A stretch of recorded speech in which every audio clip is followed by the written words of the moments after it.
Yan po, nagluluto pala kami ng puto maya. Yan yung ano, ang lagkit.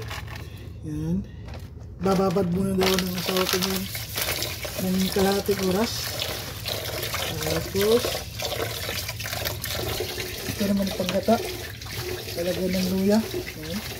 Lalagyan din ng tanlad. Yan po.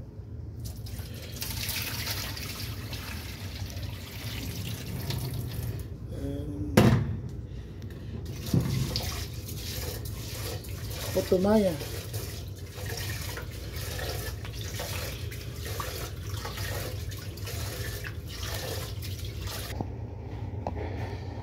Ano po yung luya?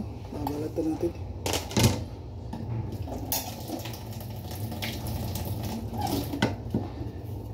Luya.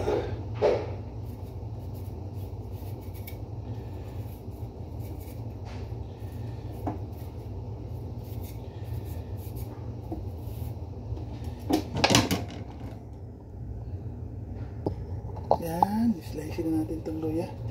Tsaka, dikdikin.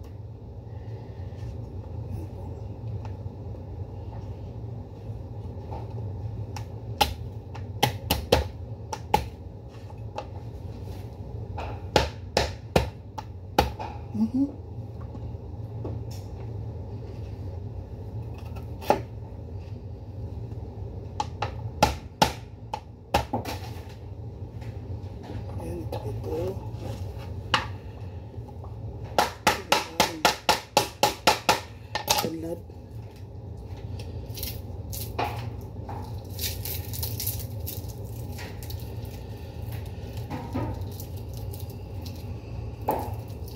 Yan. Nahanda na. Ito na yung binababad namin na malagkit yan po. Pero kababad yan. Yan po, tinitimpla na ng asawa ko.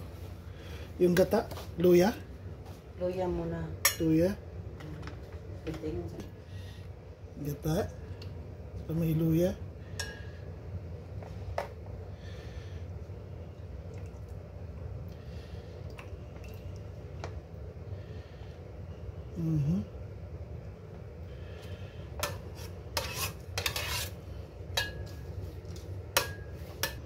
Yan. Lalagyan po ng asukal. Yan po. 2, 3, 4. Tsaka asin.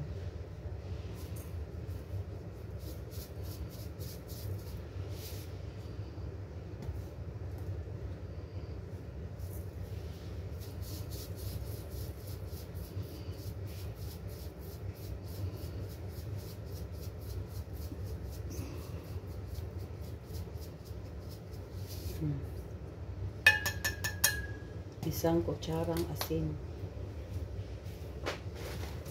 Haluin. Ay, lagyan na natin ng tubig. Lagyan natin ng tubig. Yung gata. Para siya ang magluto. Ayan. Iyabo ang tubig. Napon na po yung tubig na binabad dun sa kwan.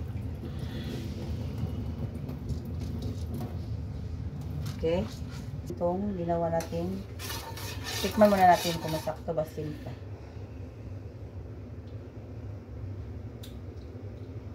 Ay, kulang ng sugar.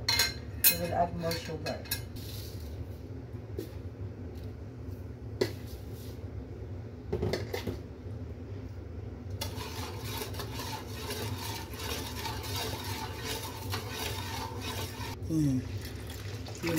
Malagkit. Yung na-mix natin ng sangkot. Oh.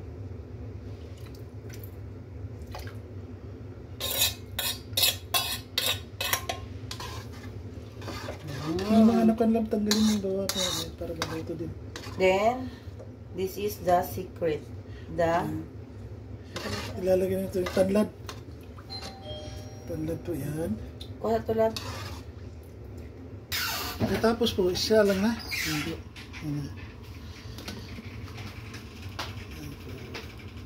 Yan po, luto na po siya. Ayan po. Oh. Luto na po. Ang gagawin dyan, pakuan na lang po. Inaanan ko. Inaanan apoy para maging tuyo na talaga siya. Ayan po. Salamat po. Kain po. Salamat.